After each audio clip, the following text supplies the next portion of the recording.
বন্ধুরা আমার, আমি আপনাদের সামনে পবিত্র কোরআনুল কারীমের ভিতর থেকে অতি সংক্ষিপ্ত করে ছোট্ট একটা আয়াতে কারিমা পড়েছি। আল্লাহ তাআলা এই আয়াতে কারিমা কোরআনুল কারীমের প্রথম যে বাণী, প্রথম যে নির্দেশ, প্রথম যে ঘোষণা, সেটি হলো ইকরা বিসমি রাব্বিকাল্লাযী খালাক।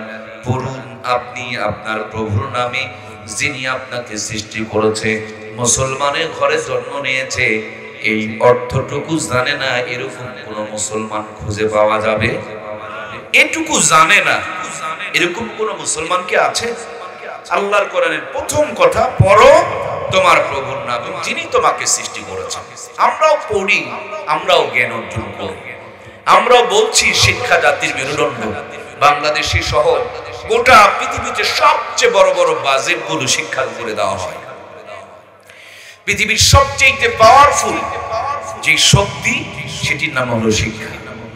পারমাণবিক বোমা, অ্যাটম বোমা, বিমান, কামান, হেলিকপ্টার, এদের যে শক্তি আছে, এদের যে পাওয়ার আছে, এদের যে ক্ষমতা আছে, তার চাইতে বড় পাওয়ার হলো শিক্ষা। সুবহানাল্লাহ বলেন। কারণ ওই অস্ত্রগুলোকে যারা বানিয়েছেন তারা কি মূর্খ মানুষ? তার মানে শিক্ষা না থাকলে ওই অস্ত্রগুলো তারা বানাতে পারত না। যাদের স্বর্ণের খনি আছে, যাদের তেলের খনি আছে, তারা ধনী নয়, পৃথিবীতে তারাই ধনী যারা যত বেশি শিক্ষিত। সুবহানাল্লাহ বলেন। দেখুন না, আজ থেকে 50 বছর আগে ধনী মানুষেরা তাদের ছেলে মেয়েকে স্কুলে পাঠাতেন না, বলে আমাদের তো অনেক কিছু আছে, তোমরা আবার কষ্ট করে স্কুলে যাওয়ার দরকার। চাকরির কোনো তাদের ভিতরে নেশা ছিল না, আশা ছিল না। তারা রাজ পরিবারে জন্ম নিয়েছিলেন, রাজত্ব করতেন, কিন্তু ওদের বাড়িতে কাজ করতো যারা, কষ্ট করে করে তাদেরকে ছেলে মেয়েরাকে লেখাপড়া করায় করায় শিক্ষিত বানিয়েছে। এখন ধনীর ছেলেরা মূর্খ হওয়ার কারণে গাঁজা খায়, বিড়ি খায়, সিগারেট খায়, আর গরিবের ছেলেরা শিক্ষিত হয়ে বড় বড় পজিশনে, বড় বড় চেয়ারে যাওয়ার কারণে ধনীরা বিক্রি করে আর গরিবেরা কিনে কিনেই এখন রাজত্ব করে। ঠিক কিনা? তার মানে আমার প্রিয় ভাইরা, শিক্ষা এমন একটা নিয়ামত, যার চাইতে দামি নিয়ামত আর কিছু হতে পারে না। এই জন্য আল্লাহ প্রথমে নামাজের কথা, রোজার কথা, হজের কথা, যাকাতের কথা বলেন নাই। প্রথমেই যেই কথাটা বলেছেন সেটি হলো জ্ঞান অর্জন করো, পড়ো। হাদিসের মধ্যে এমন এসেছে, শিক্ষার জন্য প্রয়োজন হলে সুদূর চীন পর্যন্ত যাও। চীন দেশে পূর্বেকার অনেক আভিজাত্য রয়েছে, জ্ঞান বিজ্ঞানের অনেক নমুনা রয়েছে। আল্লাহর হাবিব বলেছেন, যখন কোনো কেউ এলমে দ্বীন শিক্ষা করার জন্য যায়, আল্লাহ নূরের তৈরি ফেরেশতাগুলো তাদের পায়ের নিচে পর বিছায়া দেয়। একজন মানুষ ভালো সুগন্ধ ব্যবহার করে যদি রাস্তা দিয়ে হেঁটে যায়, সাইডের মানুষগুলো গন্ধ পায়। আতরটা যদি বেশি দামি হয়, বেশি পাওয়ারফুল হয়, গন্ধ তার 2-1 মিনিট লাস্টিং করে, 5 মিনিট পর্যন্ত লাস্টিং করে। কবরের পাশ দিয়ে যদি কোনো এলেম হাসিল করনেওয়ালা যায়, তো এদের পাওয়ার, এদের মর্যাদা, এদের সম্মান, এদের ইজ্জতের দাম কত, যে এদের ইজ্জতের কারণে কবরে আযাব 20 দিন পর্যন্ত মওকুফ করে দেয়। সম্মানিত প্রিয় ভাইয়েরা আমার, দুর্ভাগ্য হলো আমরাও পড়ি, আমরাও জ্ঞান অর্জন করি, কিন্তু আমাদের পড়ার মধ্যে আল্লাহর নাম, আল্লাহর হাবিবের সুন্নতের বিধানগুলো কমে গিয়েছে। যেই পড়ার মধ্যে আল্লাহর নাম, নবীজির সুন্নতের বিধান আছে, সেই পড়াকে অনেকে অবহেলা করতেছে। আমাদের দেশের বড় একজন বুজুর্গ 2টা কথা বাড়িতে নিয়ে যাবেন আমার জ্ঞানী গুণী ভাইয়েরা।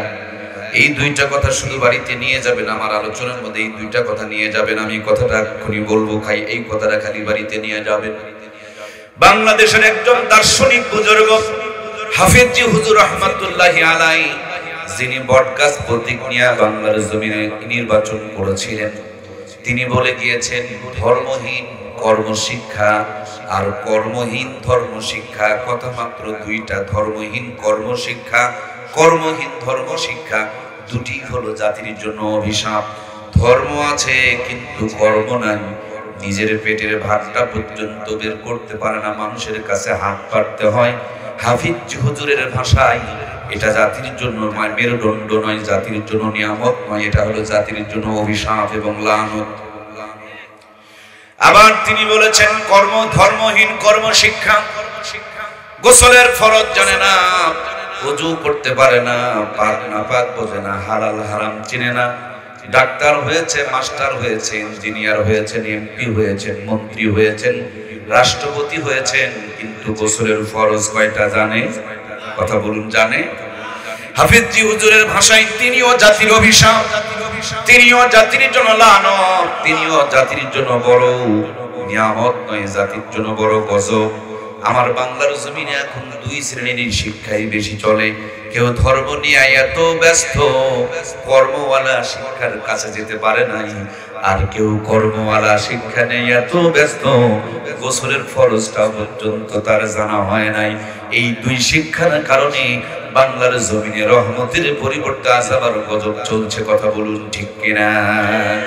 খুব খেয়াল করে দেখুন আমার প্রিয় ভাইয়েরা, পবিত্র কুরআনুল কারীমের মধ্যে আমার আল্লাহ তাআলা কি সুন্দর করে আপনার আমার জন্য নির্দেশনা দান করেছেন। রব্বানা আতিনা ফিদ দুনিয়া হাসানাতাও ওয়া ফিল আখিরাতি হাসানাতাও ওয়া কিনা আযাবান নার। আল্লাহু আকবার।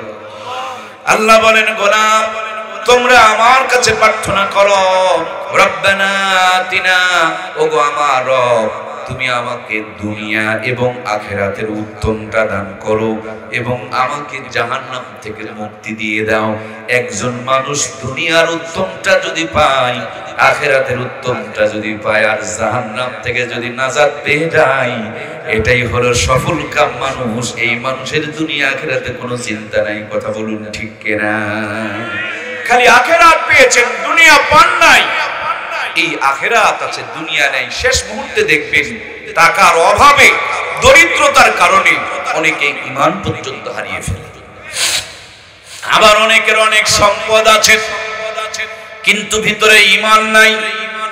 এই সম্পদগুলো থাকার কারণে আমার ভাইয়েরা আমেরিকা যায়, ব্রিটেন যায়, জাপানে যায়, নষ্টামি করে বেড়ায়, সিনেমার হল বানিয়ে বেড়ায়, নাস্তিকতা প্রমোট করে বেড়ায়। এটা হলো তাদের ভিতরে দুনিয়া আছে কিন্তু আখিরাত নাই, তার জন্য তারাও বেঈমান হয়ে যায়। এই জন্য দুনিয়া এবং আখিরাত দুইটাই লাগবে। ঘোষণাটুকু কার? আমরা বেশি বুঝি না, আমাদের রব বেশি বোঝেন। তিনি বলেছেন, গোলাম দুনিয়া আখিরাতের উত্তমটা কামনা করো আর জাহান্নামের আগুন থেকে মুক্তি প্রার্থনা করো। সুতরাং প্রিয় ভাইয়েরা আমার, এই মাদ্রাসাগুলো দেখছেন, এখানে দেখবেন শুধু আরবি পড়ানো হয় না, এখন প্রত্যেকটা মাদ্রাসায় নুরানি সিলেবাস চালু আছে। নুরানিতে গিয়ে দেখবেন যত্ন করে বাংলা পড়ানো হয়, ইংরেজি পড়ানো হয়, অঙ্ক পড়ানো হয়, সাথে দোয়া পড়ানো হয়, হাদিস পড়ানো হয়, মাসালা পড়ানো হয়, কোরআনুল কারীম পড়ানো হয়। তার মানে এখানে দুনিয়া এবং আখিরাত দুটাই পাওয়া যায়। জোরে বলুন সুবহানাল্লাহ। আমরা নওগাঁ থেকে এখানে আসলাম আগামীকাল। নওগাঁর উদ্দেশ্যে আমাদেরকে রওনা করতে হবে। এই যাওয়া আসার মাঝখানে কম করে হলো কি 50টা রাস্তার মোড় আছে না নাই? ভাই নাই?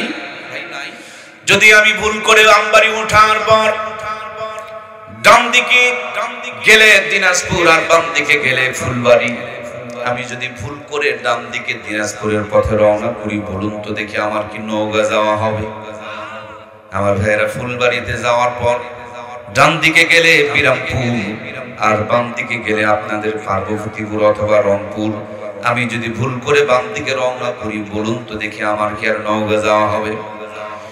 তাহলে আমার প্রিয় ভাইয়েরা, রাস্তা চেনা লাগবে। আর রাস্তা যদি চিনতে না পারেন, তাইলে ছোট্ট একটা মোবাইল ফোন, এর মধ্যে গোটা দুনিয়াটা আল্লাহ তাআলা বান্দার মাথায় বুদ্ধি দিয়েছে, আর বান্দা গোটা দুনিয়া এখন মোবাইলে ঢুকায় দিয়েছে।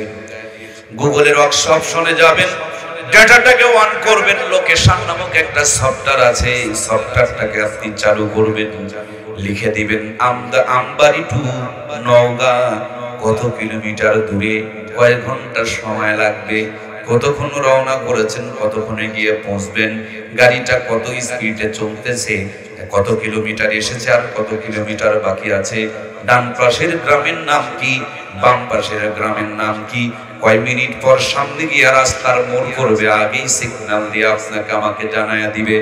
তেমনি আমরা আদি পিতা আদমের সন্তান, আমাদের সবার বাড়ি জান্নাতে। জান্নাত থেকে আল্লাহ তাআলা দুনিয়াদারি করার জন্য দুনিয়াতে পাঠিয়েছেন। এই দুনিয়াদারি করে আবার যাব কোন জায়গায়? যারা যারা কথা বলছেন না, জবানে কিন্তু প্যারালাইসিস এবং ডায়াবেটিস হওয়ার আলামত। জবান শুধু বিড়ি টানার জন্য নয়, আল্লাহর দেওয়া জবান আল্লাহর পক্ষে কথা বলার জন্য। কথা বলুন ঠিক কিনা? জান্নাত থেকে এসেছি, দুনিয়াদারি করে আবার কই যাব? জান্নাত থেকে এসে জান্নাতে যাব, এই জান্নাতে যাওয়ার পথে মাঝখানে শয়তান মুখ পেতে পেতে বসে আছে। শয়তান আপনাকে আমাকে পথ ভুলাইয়া জাহান্নামে নিয়ে যাওয়ার জন্য অপেক্ষায় রয়েছে। শয়তানে ধোঁকায় যেন না পড়ে, পথটা যেন বান্দার হারিয়ে না যায়, এই জন্য কোরআনুল কারীম নামক সফটওয়্যার খানা দান করেছেন তিনি কে? এই কোরআনুল কারীমকে যদি সিনার মধ্যে ঢুকিয়ে নিতে পারেন, এই কোরআনুল কারীমকে যদি মাথার মধ্যে ইনস্টল করে নিতে পারেন, এই কোরআনুল কারীমের লোকেশনটাকে যদি একবার চালু করে নিতে পারেন, এই কোরআনুল কারীম আপনাকে পথ দেখাবে। ফজর হয়ে গিয়েছে, আযান হয়েছে, আল্লাহর বান্দা ওঠো, নামাজ পড়ো, নামাজ হয়ে গিয়েছে, একটু কোরআনুল কারীম তেলাওয়াত করো। কোরআনুল কারীমের তেলাওয়াত হয়েছে, এবার ব্যবসা চাকরি ক্ষেত খামারে ছড়িয়ে পড়ো। সেখানে তোমার নবী যেইভাবে চাকরি ব্যবসা ক্ষেত খামার করেছে ওইভাবে করো, তোমার দুনিয়াদারি হবে। এই দুনিয়াদারির ভিতরেও আখিরাতগিরিও দান করে রেখেছেন তিনি কে? দুনিয়াদারিটা যদি সুন্নাত তরিকায় হয়, দুনিয়াদারিটাকে আল্লাহ তাআলা ইবাদত বানিয়ে দিয়েছেন। সুবহানাল্লাহ বলেন। কিন্তু এই দেশের মানুষ মনে করে মসজিদে যাওয়া হয় তার নাম ইবাদত, আর ব্যবসা প্রতিষ্ঠানে যাওয়া হয় তার নাম হলো দুনিয়াদারি। এদেশের মানুষেরা মনে করে মসজিদে যাওয়া হয় তার নাম ইবাদত, চাকরির চেয়ারে বসে যেটা হয় সেটার নাম দুনিয়াদারি। দুনিয়াদারি মুসলমানের নাই। মুসলমান দুনিয়াদারি যদি সুন্নত তরিকায় করে, পুরা দুনিয়াদারিকে আল্লাহ ইবাদত বানিয়ে দেয়। সুবহানাল্লাহ বলেন। এমন একজন নবীর উম্মত আল্লাহ তাআলা বানিয়েছেন যে নবীর ওসিলায় দুনিয়াতে এসেছি সবার পরে, কিন্তু জান্নাতে যাব আমরা সবার। দুনিয়াতে বাঁচবো কম, কিন্তু দুনিয়ার সবচেয়ে বেশি সওয়াব কামাই করব আমরা। জোরে বলেন না সুবহানাল্লাহ। এমন একজন নবী পেয়েছি যিনি হাসার নিয়মটা শিখিয়েছেন, কাদার নিয়মটাও শিখিয়েছেন, হাঁটার নিয়মও শিখিয়েছেন, কথা বলার নিয়ম শিখিয়েছেন, বিবাহ শাদীর তরিকাটাও দেখিয়েছেন, টয়লেট বাথরুমে যাওয়ার তরিকাটাও বাতলিয়ে দিয়েছেন, মসজিদে ঢোকার দোয়া শিখিয়েছেন, বের হওয়ার দোয়া শিখিয়েছেন, ছাগল চড়ানো থেকে নিয়ে রাষ্ট্রপতির দায়িত্ব পর্যন্ত আল্লাহ তাআলা তার পালন করিয়ে নিয়েছেন। তার মানে জীবনের শুরু থেকে নিয়ে শেষ পর্যন্ত, পায়ের তালু থেকে নিয়ে মাথার চুলের আগা পর্যন্ত, রান্নাঘর থেকে নিয়ে বঙ্গভবন পর্যন্ত প্রত্যেকটা জায়গায় নবীর সুন্নতের আদর্শ আছে না নাই? নবীর মতে মত তাকেই বলে নবীর উম্মত। যার মত নবীর সঙ্গে মিলবে না, ওটা কিন্তু নবীজির পরিপূর্ণ উম্মত হতে পারবে। আমরা কি নবীজির পরিপূর্ণ উম্মত হতে চাই? জীবনের প্রত্যেকটা ক্ষেত্রে নবীর সুন্নত গুলোকে মানার দরকার আছে না নাই? আমার ভাইয়েরা, যদি মানতে পারতাম, মরার পরে জান্নাত তো পাওয়া যাবে, মরার আগেই যেন দুনিয়াটা জান্নাতের নমুনা হয়ে যাবে। সুবহানাল্লাহ। এদেশের সমস্ত মানুষ যদি আল্লাহওয়ালা হয়ে যেত, সুন্নতের আমলদার হয়ে যেত, বাংলার জমিনে চুরি তো থাকতো। কি নবী চুরি করেছিলেন? চুরি থাকতো না, খুন থাকতো না, ধর্ষণ থাকতো না, জমিনের আল ঠেলাঠেলি থাকতো না, খাবারের মধ্যে ভেজাল মিশামিশি থাকতো না, দুর্নীতি থাকতো না। আমার ভাইরা, মরার পরে জান্নাত তো পাওয়া যেত, মরার আগেই যেন দুনিয়াটা জান্নাতের নমুনা হয়ে যেত। নবীজি যেই সমাজে এসেছিলেন, অন্ধকার একটা সমাজ, এই সমাজকে আলোকিত করার জন্য নবীর মতন একজন দামি মানুষ 40 বছর মেহনত করেছেন। যখন কোনো রেজাল্ট পয়দা হয় নাই, হৃদয় ভর্তি ব্যথা নিয়ে জাবালে নূর নামক উঁচু পাহাড়ের মাথায় চড়ে ছোট্ট একটা গুহার মধ্যে বসে নবীজি ধ্যান করছিলেন। আল্লাহর হাবিব মুহাম্মদুর রাসূলুল্লাহ, সকলে জবান খুলে পড়ুন সাল্লাল্লাহু আলাইহি ওয়াসাল্লাম। নবীজি মুহাম্মদুর রাসূলুল্লাহ, আর আল্লাহ তাআলা আমার নবীর কাছে দান করলেন কিতাবুল্লাহ। মুহাম্মদুর রাসূলুল্লাহর কিতাবুল্লাহ মক্কার জমিনে নেগেটিভ আর পজিটিভের যখন সংযোগ পেয়েছে, ওই কালো পাথরের পাহাড়কে আলোর পাহাড় জাবালে নূর বানিয়ে দিয়েছেন কে? এটা এমন একটা ম্যাগনেট, এটা এমন একটা চুম্বক, এটা এমন একটা পরশ পাথর, এটা এমন একটা আলোবর্তিকা, এটা এমন আল্লাহর পক্ষ থেকে দামি নিয়ামত, যেখানে যেমনি যেভাবে যার সাথে লেগেছে কোরআনের ছোঁয়া লাগার কারণে প্রত্যেকটা জিনিসের শান, মান, মর্যাদার মর্তবাকে বাড়িয়ে দিয়েছেন কে? এই কুরআনুল কারীমকে আল্লাহ তাআলা আরশ আজিমে রেখেছিলেন। আরশ আজিমের মর্যাদা বেড়ে গেল, ফেরেশতা নিয়ে আসলেন, ফেরেশতাদের মাঝে তিনি সরদার হয়ে গেল।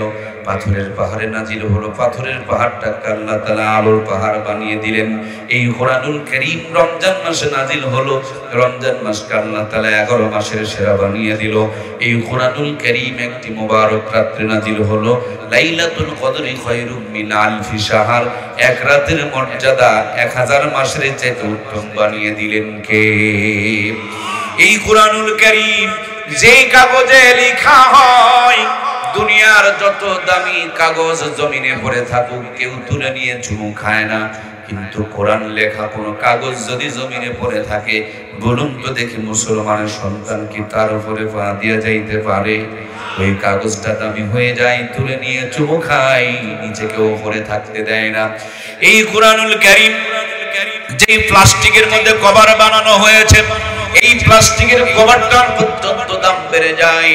এই কোরআনুল কারীম যে কাঠের উপরে রেখে পড়া হয়, রেহেল কাঠ, সেই কাঠটার পর্যন্ত দাম বেড়ে যায়। সুতরাং সেই দামি কোরআন যদি আপনি আপনার সন্তানের সিনায় ঢুকিয়ে দিতে পারেন, ছেলের সিনায় ঢুকিয়ে দিতে পারেন, মেয়ের সিনায় ঢুকিয়ে দিতে পারেন, এই দামি কোরআন যার সিনায় জমা হয়ে যাবে, ওই মানুষটার দুনিয়া আখিরাত পুরো জীবনটাকে দামি বানিয়ে দিবে কে? আমাদের জন্মের পর ছোট্ট ছোট্ট বাচ্চাগুলোকে আমরা টিকা দেওয়া হয়। আমার কয়েকদিন আগে একটা ছেলে সন্তান আল্লাহ দিয়েছেন, আলহামদুলিল্লাহ বলি। আমার ছেলেটাকে টিকা দিতে হবে। আজকেই আমার বেগম সাহেবা বলছিলেন টিকা দেওয়ার ব্যবস্থা করুন। আমি বলছিলাম ছোট্ট বাচ্চা টিকা দিলে তো অসুস্থ হয়ে যাবে, কিন্তু তিনি বলছেন না, টিকা না দিলে রোগ প্রতিরোধ ক্ষমতা বাড়বে না। এই জন্য ছোট্টবেলাতে ছোট্ট বাচ্চাদের 6টা টিকা দেওয়া হয়। ভাইরা আপনারা কি জানেন? মুরব্বীরা যারা আছেন কাপড়টা সরায়া দেখবেন আপনাদের ডানার মধ্যে টিকা দেওয়ার বড় বড় দাগ আছে। তখনকার টিকাগুলো আপডেট ছিল না, এখন আপডেট হওয়ার কারণে দাগ হয় না, কিন্তু মাঝে মাঝে টিকা দিলেও জ্বর আসে। কথা বলুন ঠিক কিনা?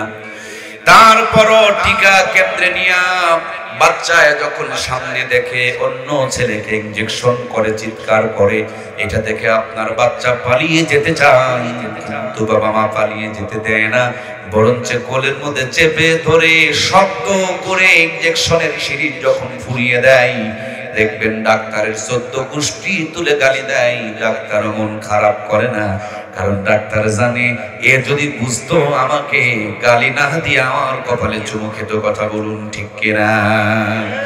আমার প্রিয় ভাইয়েরা, সেম একই কায়দা চলছে বাংলার জমিন সহ গোটা দুনিয়ার ভিতরে। আলিমরা দেখতে পাই মানুষ সুদ খাচ্ছে, ঘুষ খাচ্ছে, বিড়ি টানতেছে, বউটাকে মোটরসাইকেলে চড়ায় মার্কেটে মার্কেটে ঘুরতেছে, তার মানে তিনি জাহান্নামের দিকে দৌড়াইতেছে। কথা বলুন ঠিক কিনা?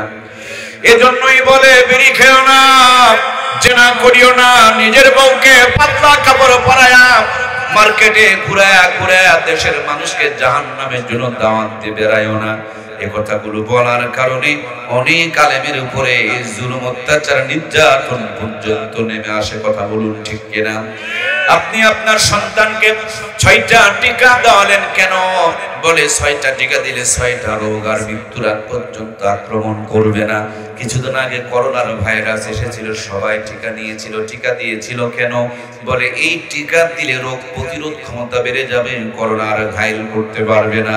শীতের দিনে মাফলার পরে এসেছেন কেন? জ্যাকেট পরে এসেছেন কেন?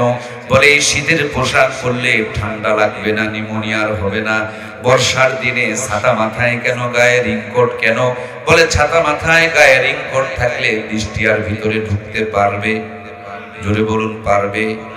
আমার প্রিয় ভাইয়েরা, গল্প শোনাতে আসে নাই, বাস্তবতার আলোকে আপনার আমার ইমানটাকে একটু চাঙ্গা বানাতে চাই।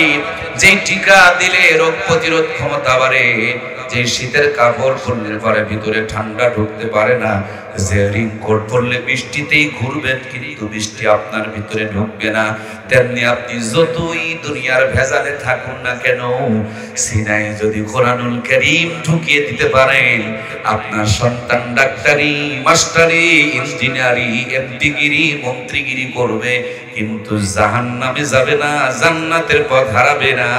এই কোরআনুল কারীম তাকে পথ দেখায়া জান্নাতের পথের উপরে রেখে দিবে। কথা বলুন ঠিক কিনা?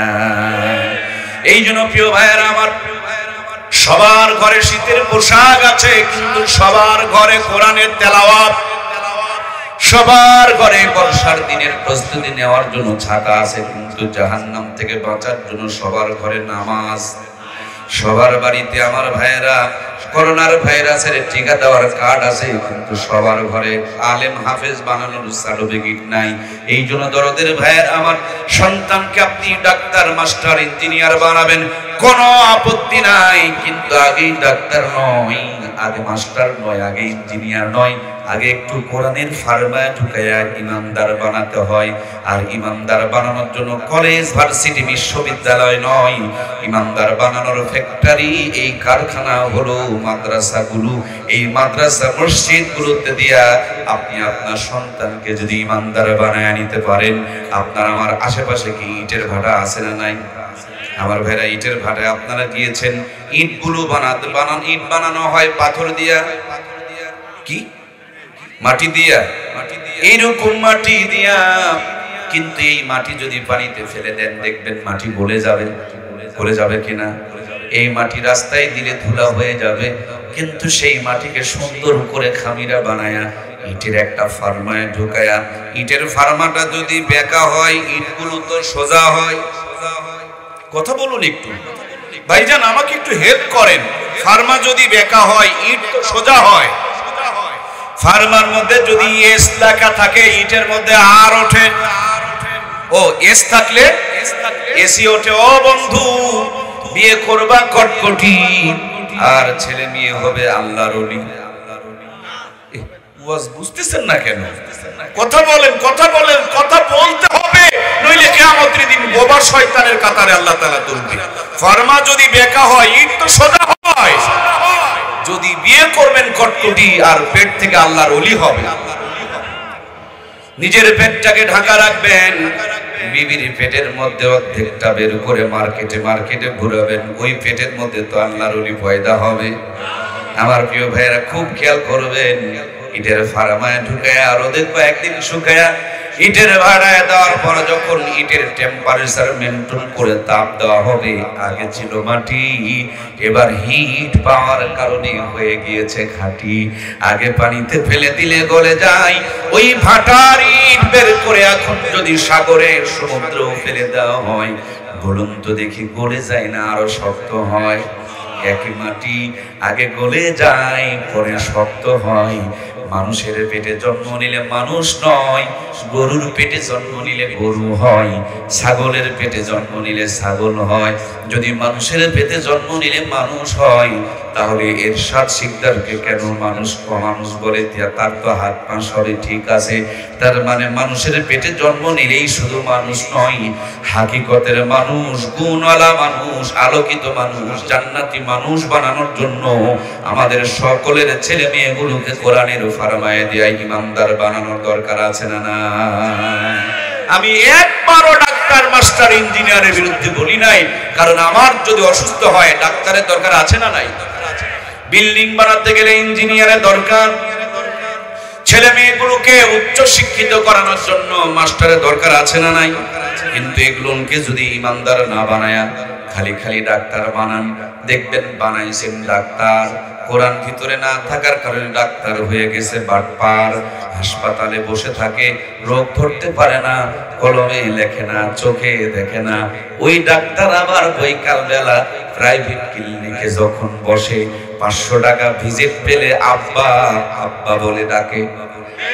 যারা যারা কথা বললেন না, আপনাদের জবানে কিন্তু বেকায়দা আছে। আপনাদের এলাকায় এটিকে পার্বতীপুর, তাই না?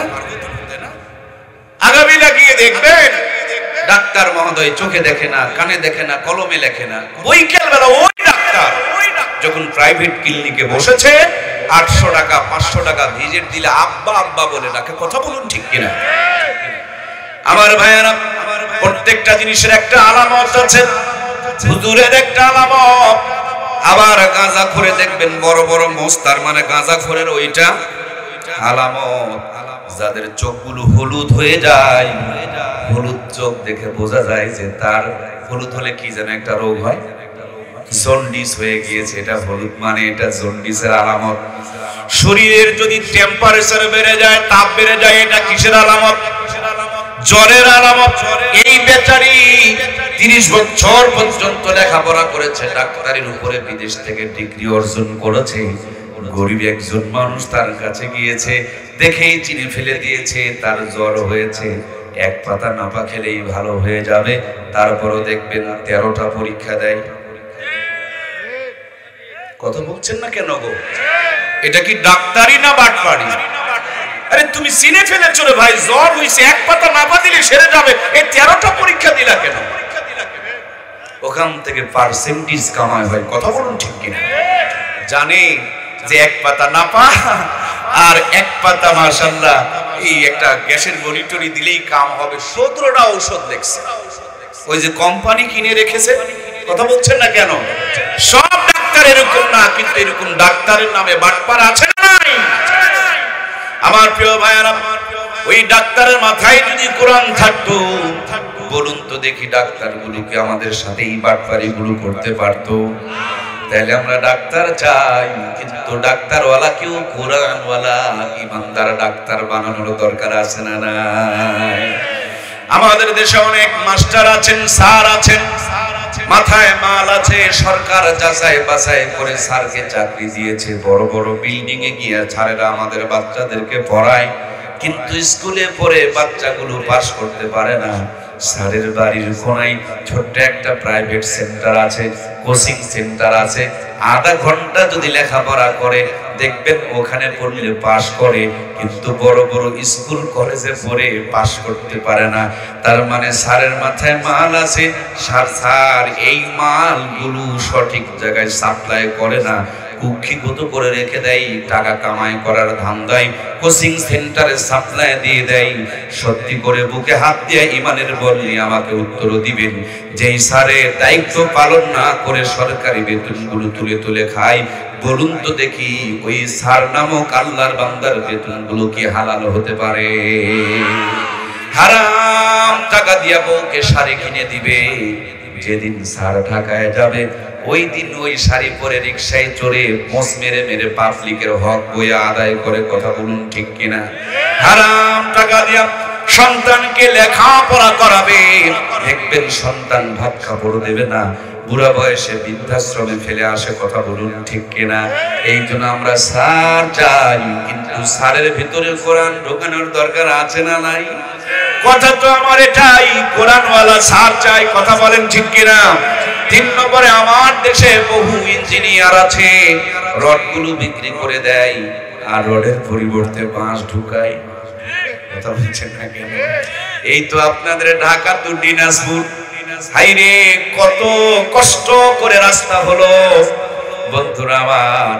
এখন রাস্তার সাইড দিয়ে ড্রেন থাকবে দূরের কথা, এখন রাস্তার মাঝখান দিয়ে ড্রেন, তাও আবার একটা না 2-3টা।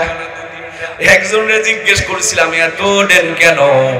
উনি বলছেন যেহেতু উন্নতি হয়েছে, উন্নতির ভারে রাস্তা দেবে এখন ড্রেন হয়ে গেছে। আমার প্রাণপ্রিয় ভাইয়েরা, তার মানে তারা রডগুলো বিক্রি করে দেয়, ইটগুলো বিক্রি করে দেয়, পাথরগুলো বিক্রি করে দেয়, এই জমাট বাঁধানোর জন্য যে আপনার আমার ওই যে কি যেন পিচ দেওয়া লাগে, সেই পিচগুলো বিক্রি করে দেয়, এই জন্য রাস্তার মাঝখানে ড্রেন হয়ে যায়। বলুন তো দেখি ওই ইঞ্জিনিয়ার গুলোর মাথায় যদি আল্লাহর কোরআনের সরকার থাকতো, জনগণের হক হালাল টাকার এই রডগুলো বিক্রি করে আর বাঁশ ঢুকাইতে পারতো, আমার সোনার বাংলা সর্দি আর ভর্তি হইতো।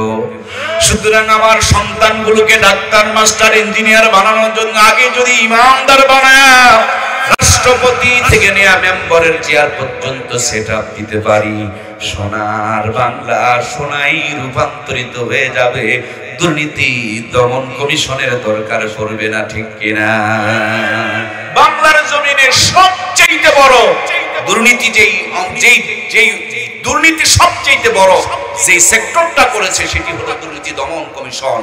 দুর্নীতি দমন কমিশন যদি অ্যাক্টিভ থাকতো আমার দেশে এত দুর্নীতি হতো। ওখানে পাতি মারলে দুর্নীতি করা যায়, আর পাতি না মারলে মামলা চেপে যায়, কথা বলুন ঠিক কিনা? যারা দুর্নীতি করবে তারাই সবচেয়ে বড় দুর্নীতি বন্ধ করনেওয়ালারা বড় দুর্নীতি করেছে। সুতরাং প্রিয় ভাইয়েরা, মানুষের ভয় করে যায় ঠোকায় কোনো লাভ নাই, মানুষের পরিচয় যদি আল্লাহর ভয় ঠোকানো যায় প্রত্যেকটা মানুষ ফেরেশতার চাইতে দামি হয়ে যাবে, ঠিক কি না? এজন্য প্রাণপ্রিয় ভাইয়েরা আমার, দুনিয়া আখিরাত দুটি অর্জন করতে হবে। আমি স্কুলের বিরুদ্ধে বলি না, কারণ স্কুল তো দিনে পড়াই। আমি মাদ্রাসার পক্ষে বলি, কারণ মাদ্রাসা দিনেও পড়াই। এই দু তিনজন কইলেন, স্কুল তো দিনে পড়ায়, মাদ্রাসা দিনেও পড়ায়। আবার যদি বলি রাত ৩টার থেকে পড়ায়, ঠিক আছে না নাই? তার মানে ওরা যা পড়ায় এরা কিন্তু ৩ গুণ বেশি পড়ায়। ওরা যদি স্কুল বাদ দিয়ে প্রাইভেট পড়ায়, বেতন অতিরিক্ত নেয় কিনা, কোচিং এর ফি নেয় কিনা? কিন্তু বুকে হাত দিয়ে বলেন তো মুসলমানের বাচ্চা, বাংলার জমিনে যত মাদ্রাসা দিনে পড়ায়, রাতে পড়ায়, ভোরে পড়ায়, তার জন্য কি অতিরিক্ত কোনো বেতন নাই? স্কুলে তো দুনিয়াটা পড়ায়, মাদ্রাসায় দুনিয়াটাও পড়ায়, আখিরাতেরটাও। এক্ষুনি যদি আপনার আমার সামনে 2টা গেট করে দেওয়া হয়, এক গেট দিয়ে বের হয়ে 1 প্যাকেট তাবারক দেওয়া হবে, আর এক গেট দিয়ে বের হলে 2 প্যাকেট তাবারক দেওয়া হবে। সবাই দেখবেন 2 প্যাকেট তাবারকের লাইনে ভিড় ধরবে, সিঙ্গেল লাইনে কেউ যাবে না।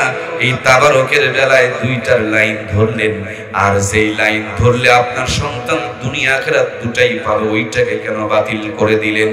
এই দুনিয়ার মধ্যে সবচেয়ে জালেম ওই বাবা মা, যেই জালেম বাবা মা তার সন্তানকে টিকা দেওয়াইছে, তার সন্তানকে শীতের পোশাক পরাইছে, তার সন্তানকে জ্যাকেট কিনে দিয়েছে, সন্তানকে চাকরি ব্যবসা বাণিজ্য সব দিয়েছে, কিন্তু সন্তানকে কোরআনের শিক্ষা, এই কোরআনুল কারীমের শিক্ষা না থাকার কারণে সন্তানগুলো যখন জাহান্নামে যাবে, আল্লাহর কাছে ডাকতে বলবে, মালিক তুমি আমার বাপ মাকে আগে জাহান্নামের মধ্যে দাও, ওদের বুকের উপরে পা দিয়া জাহান্নামে যাব।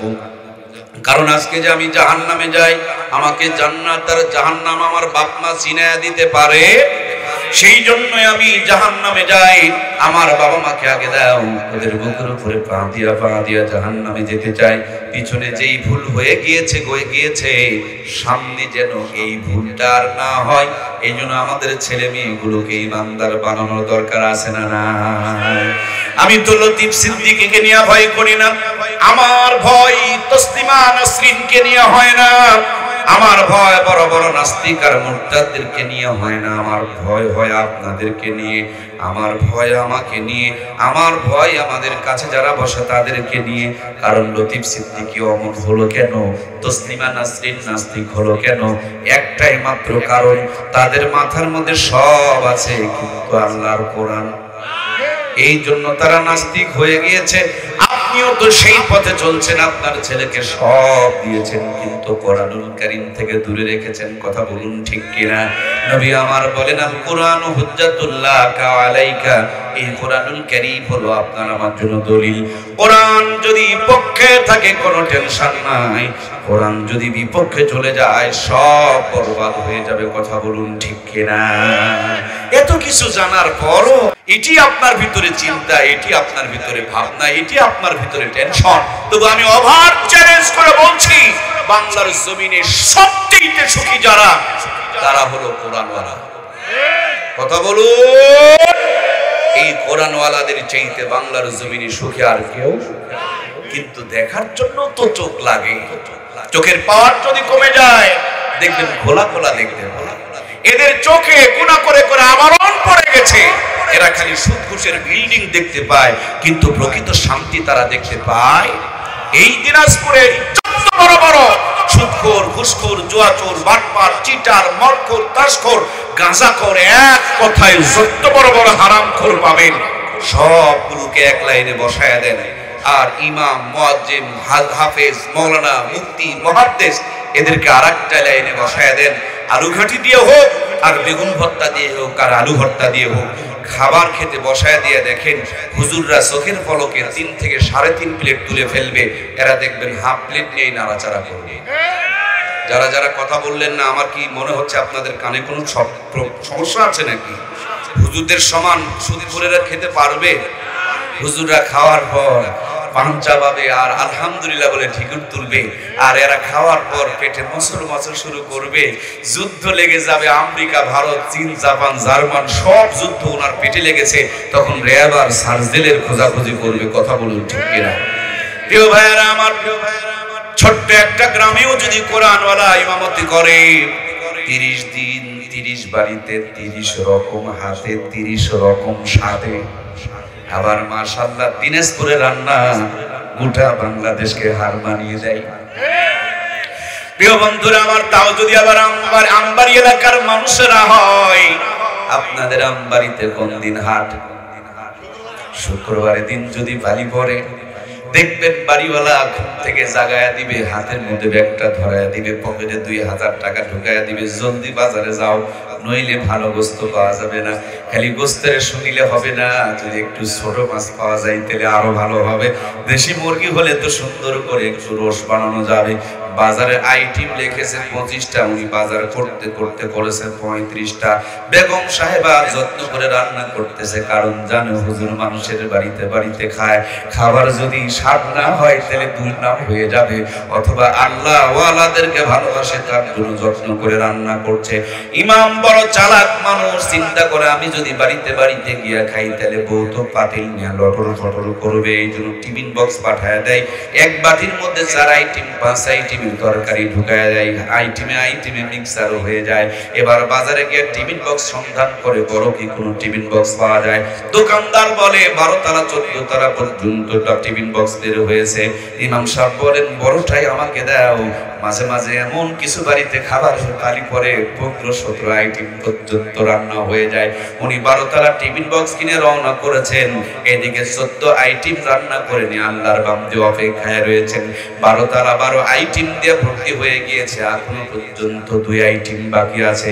প্লাস্টিকের বাটিতে করে সাজায় দেয়, বাজারে যাওয়া লাগে না, টাকাও খরচ হয় না, কষ্ট করে রান্নাও করা লাগে না।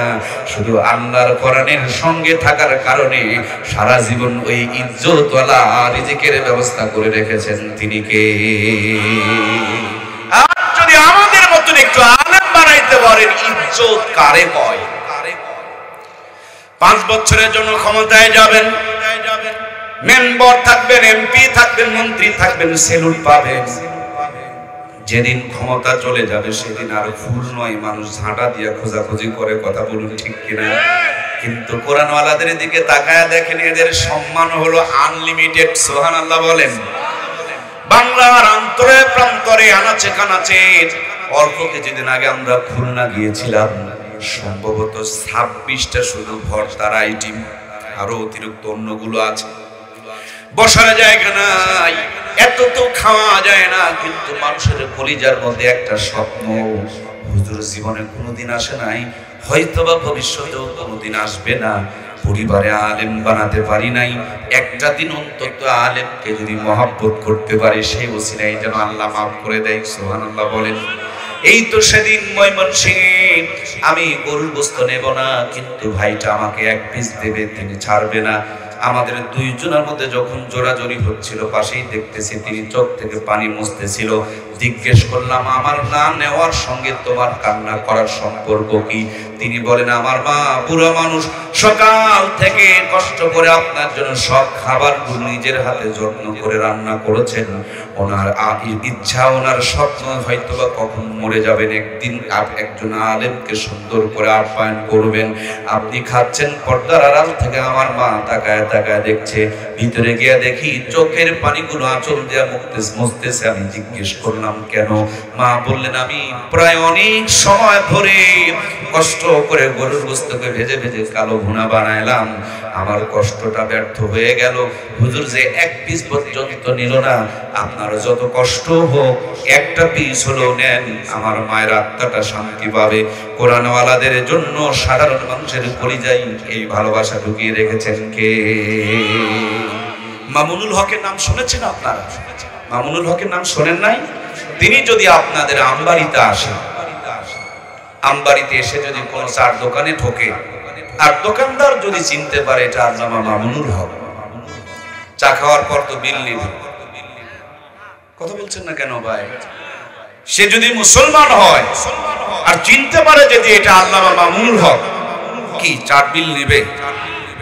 মিষ্টির দোকানে গিয়েছে, যে আমবাড়ির মিষ্টি তো মাশাআল্লাহ অনেক ভালো, যদি চিনতে পারে এটা মামুনুল হক, 1 কেজি দিয়ে টাকা নিবে না, আরো 4 কেজি বেঁধে দেবে।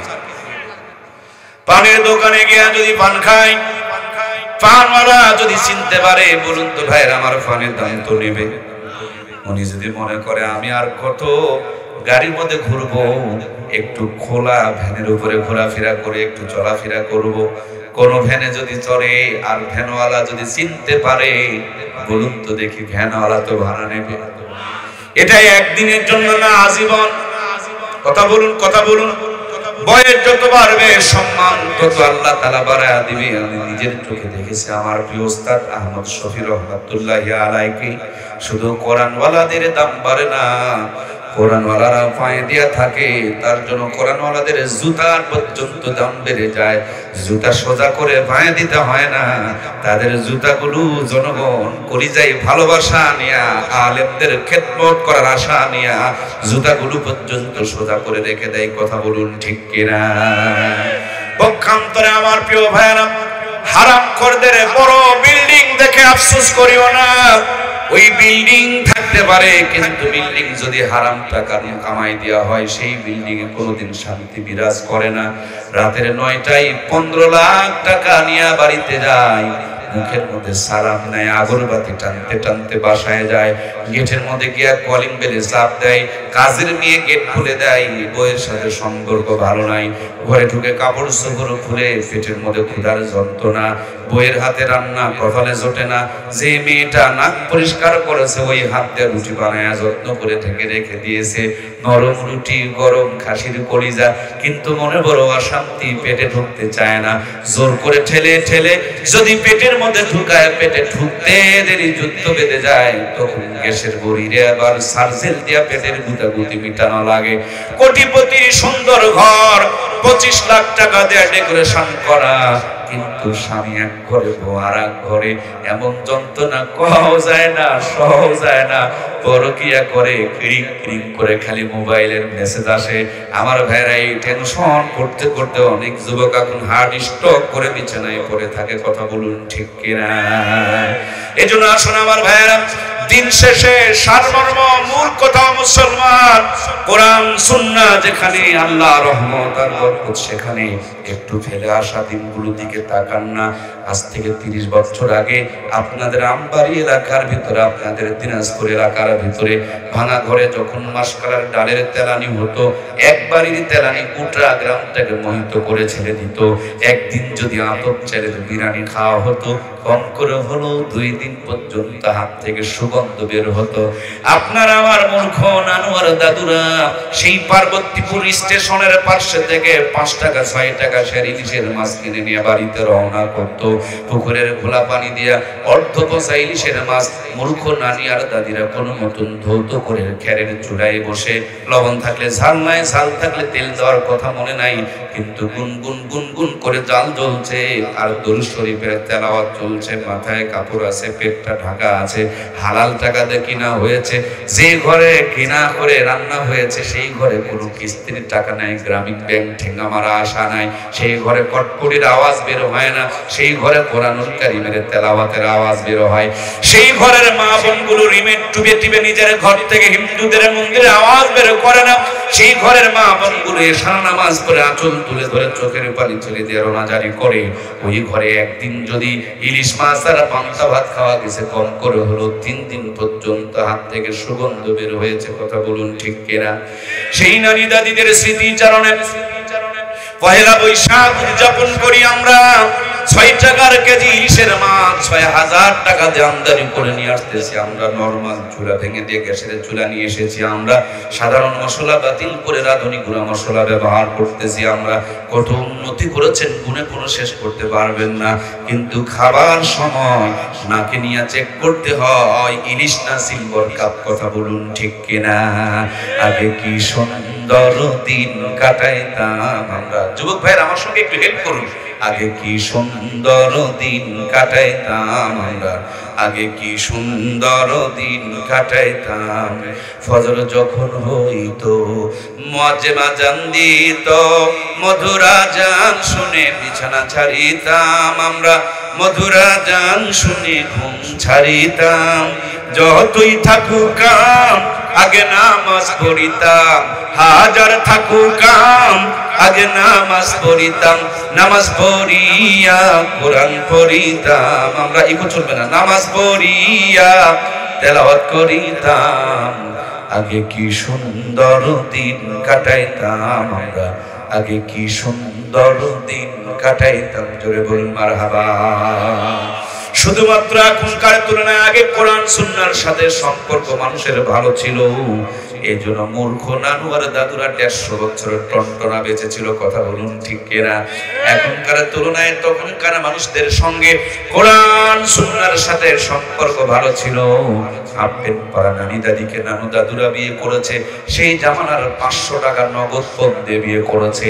সেই জামানার 500 টাকা দিয়ে 5 বিঘা জমি কিনে পাওয়া গেছে।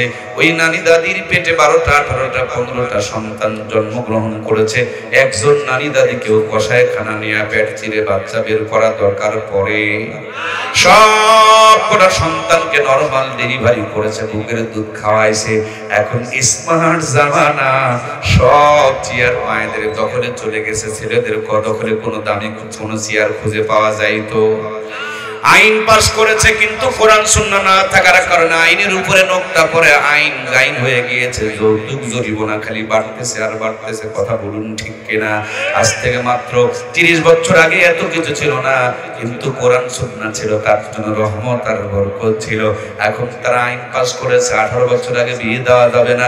আবার কত কত ফিরি সাপ্লাই দেয় যাতে করে বিয়ের পর বাচ্চা না নেয়। 25-30 বছরে বাচ্চা নিতে চায়, আগের থেকে বড় একটা ডাক্তারের সাথে যোগাযোগ শুরু করে দেয়। যেমনি পেটে সন্তান এসেছে, ইসিজি এক্সরে আলট্রাসাউন্ড শুরু হয়ে গেল। কায়দায় না বেকায়দায় ভিটামিন আছে না নাই, ক্যালসিয়াম আছে না নাই, মিনারেল আছে না নাই, আয়রন আছে না নাই, জিঙ্ক আছে না নাই, হাজার তরিকার পদ্ধতি চালায়, কিন্তু পেটের ভুঁড়ি ঢাকতে জানে, বুক ঢাকা কাপড় পরতে পারে, মাথার উপর ওড়না তারা রাখতে পারে। এই জন্য 90 থেকে 80% মেয়েকে এখন কষাইখানা নিয়ে পেট চিরে বাচ্চা বের করতে হয়। কথা বলুন ঠিক কিনা? আগে ছিল ঢাকা, বুকে আল্লাহ দান করেছিলেন রহমত আর বরকত। এখন তাদের বুকটাকে রেখে দিয়েছে ফাঁকা। এই জন্য শুরু হয়ে গিয়েছে আযাব আর গজব। কথা বলুন ঠিক কিনা? দিনাজপুরে গিয়ে দেখুন বন্ধুরা আমার, খাবার দোকানে মেস্টেডেশেরই রেলার দেয়। যদি দেখে খাবারগুলো ঢাকার পরিবর্তে ফাঁকা, হাতের মধ্যে হ্যান্ডকাপ লাগায়া দোকানদারকে চালান করে দেয়, বেটা এই খাবার খেলে দেশের মানুষ অসুস্থ হয়ে যাবে। আমি পাগল হয়ে যাই রে। বড় মানুষের খাবার যত্ন করে ঢাকা, আর ছোট বাবুদের জন্য, বেবিদের জন্য, সোনামণিদের জন্য, বাচ্চাদের জন্য দয়ার আল্লাহ দয়া করে মা বোনের বুকে রিজার্ভ খাবার রেখে দিলেন। বড় মানুষের খাবার ঢাকা, আর ছোট্ট বাচ্চাদের খাবারগুলো তারাকে বুকের মধ্যে রেখে দিয়েছে ফাঁকা। ওই পর্দাওয়ালা, বেহায়াওয়ালা, বদনজরওয়ালা বুক থেকে দুধ পান করার পর সন্তান কখনো সুস্থ প্রত্যাশা করা যায় না। ওই বদনজরওয়ালা খাবার খাওয়ার কারণে আমাদের বাচ্চাগুলো ছোট থেকেই রোগা আর সোগা। সেই পেটের মধ্যে আল্লাহর ওলি পয়দা হয় না, ওই পেটে সিটারা বাটপার লুচ্চা গুন্ডায় পর্দা হয়।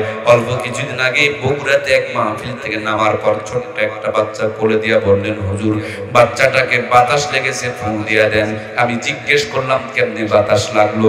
ওনারা আমাকে বুঝিয়ে বললেন ভাজা পোড়া খাইতে খাইতে বাহিরে গেছে, তার জন্য বাতাস লেগেছে।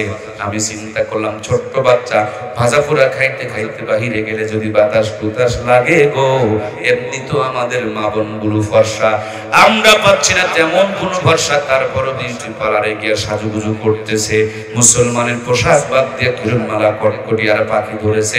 কোথায় 5 পিস ছিল, কমাইতে কমাইতে 3 পিসে এনেছিল। 3 পিস বাদ দিয়ে 2 পিস আমদানি করলো, এখন মাত্র 1 পিস বাকি রাখছে, তার মানে 1 পিস আবিষ্কার হয়ে গিয়েছে। ছোট্ট বাচ্চা ভাজা পোড়া খাইতে খাইতে বাহিরে গেলে যদি বাতাস কুতাস লাগে, এভাবে জানালা দরজা বের করে ইজ্জতের প্রদর্শনী করে, বুক ফিট বের করে বাংলার জমিনে ঘোরাফেরা করে। এদের বেহায়াপনার কারণে, বেপরদাপনার কারণে, ন্যাংটাপনার কারণে আল্লাহর আযাব আর গজবের বাতাস লাগে কি লাগে না? ও আল্লাহ, আল্লাহ রে কোন দুনিয়ায় পাঠাইলা আমারে? এই জামানার মানুষগুলোর মানুষ নাহি বলে, গরু ঘোড়া হার মানায়া হাতির মতো চলে। ও আল্লাহ, আল্লাহ রে এই কোন দুনিয়ায় পাঠাইলা আমারে হাইরে সাধের দুনিয়ায় মানুষ পাওয়া বড় দায় মানুষ দেখতে চলে নেবার জাদু ঘরে যায় সবাই মানুষ দেখতে চলে নেবার কোথায় জাদুঘরে গিয়ে দেখবেন বন্ধুরা আমার আদিম জামানার মানুষকে তারা বানিয়ে রেখেছে শাড়ি থ্রি পিস পাঞ্জাবি পায়জামা তারা তাদের সময় ছিল না কিন্তু ইজ্জতের দাম ছিল সতীত্বের মর্যাদা ছিল বড় বড় গাছের পাতার লতা দিয়ে তারা ইজ্জতকে ঢেকে রেখেছে আর এই জামানায় ইজ্জত বের করে দেখানোর প্রতিযোগিতা চালু হয়ে গিয়েছে ইজ্জত বের করে দেখালে যদি সভ্য হওয়া যায় ভদ্র হওয়া যায় স্মার্ট হওয়া যায় তাইলে তোমরা কেবল স্মার্ট হইলা কুকুর আগের থেকে স্মার্ট ছিল কথা বলুন ঠিক কিনা আল্লাহ তাআলা জাতিকে বুঝদান করে বলুন আমিন সবার সিনায় যদি কোরআন থাকতো বলুন তো দেখি মেয়েরা কি আর ইজ্জত বের করে দেখাইতে পারতো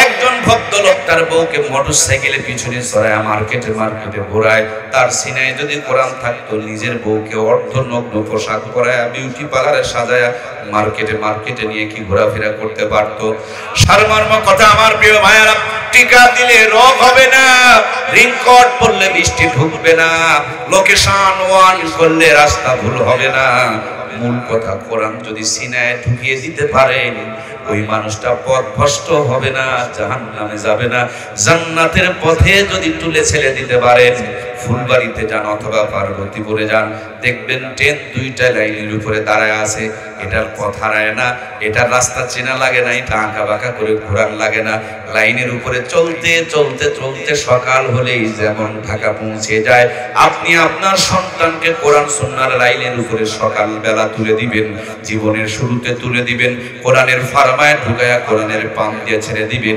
এই সন্তান দুনিয়াদারি করবে এর ভিতরে দিয়েই আল্লাহর জান্নাতে চলে যাবে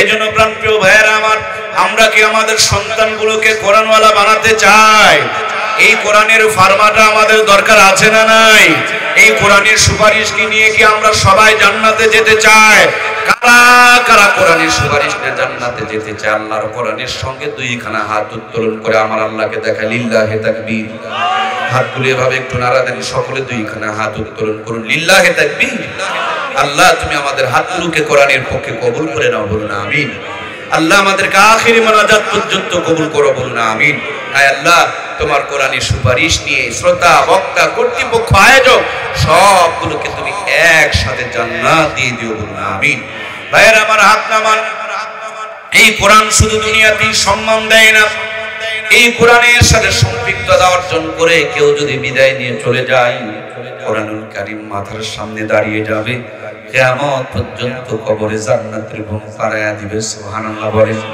এটা শুধু গল্পই নয় বাস্তবে একটা ঘটনা শোনাতে চাই আমাদের উত্তরবঙ্গের ঘটনা আপনারা আমার ভাইয়েরা কুড়িগ্রাম জেলার একটা জেলা আছে নাম কি আপনারা শুনেছেন এই কুড়িগ্রামে ঘরলা নামক একটা ব্রিজ হয়েছে গত কিছুদিন আগে বন্যা হয়েছিল আমরা বন্যা দুর্গতদের ত্রাণ দিতে গিয়েছিলাম ওলামায়ে কেরামের পক্ষ থেকে ফেরার সময় ঘরলা নদীর ব্রিজে চড়বো এমন মুহূর্তে একজন মুরব্বী বললেন এখানে ঘুঘু মুন্সির কবর আছে সুচিন্তা করলাম জীবনে অনেক শুনেছি কিন্তু কবরটা একটু জিয়ারত করা দরকার গাড়ি থেকে নেমে পড়লাম মাদ্রাসার মাঠে গিয়ে দেখলাম ঘুঘু মুন্সির কবর একটা ফুল গাছের নিচে কবরের কিনারে দাঁড়ালাম চোখটা বন্ধ করে বড় বড় নিঃশ্বাস নিতে শুরু করলাম মনে হচ্ছিল কবর থেকে জান্নাতের সুঘ্রাণ বের হইতেছে হারামখোর ও বিড়িখোর ভাই তোমার নাকি তো বিড়ির গন্ধ পাওয়া যায় তুমি এগুলো পাবা না তুমি এগুলো বুঝবা না এটা বোঝারও একটা স্কেল লাগে মাত্রা লাগে পজিশন লাগে কথা বলুন এখানে যতগুলো মানুষ বসা সবাইকে কি এক সমান ঠান্ডা লাগে যার ইমিউনিটি যেমন তার ঠান্ডা গরমও একই পাতিলের ভাত খেয়ে দাদা বুড়া হয় নাতি জোয়ান হয় কথা বলুন না কেন পাতিল একটা কিন্তু দুই জনের জন্য কাম দুইটা একজন বুড়ো হয় আর একজন জোয়ান হয় তুমি হয়তোবা ওই কবরের পাশে গিয়া দুর্গন্ধ পাইতে পারো কারণ তুমি তো প্রসাব করার পর পায়খানা করার পর পানি খরচ করো শীতের দিনে হাতে যদি লেগে থাকে আর শেষ বেলা যদি এরকম করে মুহূর্তে দেখে অবস্থা কেমন হবে। এই জন্য প্রিয় ভাইয়েরা আমার, ইমানের স্কেল অনুযায়ী আপনি তার স্বাদ পাবেন, মজা পাবেন, তৃপ্তি পাবেন। হৃদয়টা যেন জান্নাতের বাতাস দিয়ে ধুলা খেয়ে গেল। কবর জিয়ারত করে চার দোকানে বসলাম, কিছুক্ষণ সময় কাটালাম। মনে মনে ইচ্ছা ছিল কোন একজন মুরব্বীর কাছে শুনবো। একজন মুরব্বীকে পেলাম, জিজ্ঞেস করলাম, বাপজান আমরা পেপার পত্রিকায় পড়েছি, ফেসবুক ইন্টারনেটে দেখেছি, আপনার মুখ থেকে একটু জানতে চাই ভুগুমনশীল ঘটনাটাকে একটু দয়া করে বলবেন। তিনি বললেন, বাবা এই যে ব্রিজ থেকে দক্ষিণ পাশে পানি থই থই করছে, ওখানে একটা গ্রাম ছিল, সেখানে একজন বশির উদ্দিন নামে মাওলানা বসবাস করত। তিনি চরমনার মুরিদ ছিলেন। যখন কোরআনুল কারীম তেলাওয়াত করতেন তখন মাথাটাকে একটু নড়াতেন আর পড়তেন, নড়াতেন আর পড়তেন। এই জন্য বন্ধুরা তাকে ভুগুমনশী বলে ডাকতেন। মাওলানা বশির উদ্দিন ওরফে ভুগুমনশী মারা গিয়েছে, নদীর কিনারে তার কবর দেওয়া হয়েছে। কালের বিবর্তনে নদী ভাঙতে ভাঙতে গ্রামটা লয় হয়ে গিয়েছে, সবাই বাড়ি ঘর ছেড়ে চলে এসেছে। কিছুদিন আগে সেই গ্রামের ওই কবরস্থান যখন ভাঙতে শুরু করেছে, একটা লাশ বের হয়ে এসেছে। গ্রামের লোকজনকে খবর দেওয়ার পর আমরা গিয়া কবর থেকে লাশটাকে উত্তোলন করে মুখের থেকে কাফনের কাপড়টা সরাইয়া দিয়ে দেখি 32 বছর পূর্বে কারো কোরআনওয়ালার লাশ একটা পশম পর্যন্ত নষ্ট হয় নাই, টসটসা সরু তাজা রয়ে গেছে। সুতরাং প্রিয় ভাইয়েরা আমার, এই কোরআন যদি জীবনে থাকে আপনার জীবন শান্তিময় হয়ে যাবে। এই কোরআন আপনার কবরে আপনার জন্য নিরাপত্তাময় হয়ে যাবে। এই কোরআনুল কারীম আপনাকে আমাকে সিনার মধ্যে নিয়ে এক টান দিয়ে জান্নাতে পৌঁছায় দিবে। জান্নাতের গেটে যাওয়া মাত্র একজন ঘোষক ঘোষণা করে বলবে, ইকরা ওয়ারাতিল কামা কুনতা তুরাতিল ফিদ দুনিয়া। ও আল্লাহর জান্নাতের বান্দা বান্দি, যেইভাবে দুনিয়াতে কোরআনুল কারীম তেলাওয়াত করেছিলা ওইভাবে একটা একটা করে আয়াত পড়ো আর এক এক তালা বিশিষ্ট জান্নাত অর্জন করো। সুবহানাল্লাহ। এইজন্য প্রিয় ভাইয়েরা আমার, লম্বা আলোচনা শোনার মধ্যে কোনো কামিয়াবি নাই। আমরা দুইটা চাই না একটা চাই, দুনিয়া আখিরাত দুইটা চাই না একটা চাই, দুইটাই চাই। রব্বানা আতিনা ফিদ দুনিয়া হাসানাতাও ওয়া ফিল আখিরাতি হাসানাতাও ওয়া কিনা আযাবান নার। এই দুনিয়া আখিরাত মাদ্রাসাগুলোতে আছে না?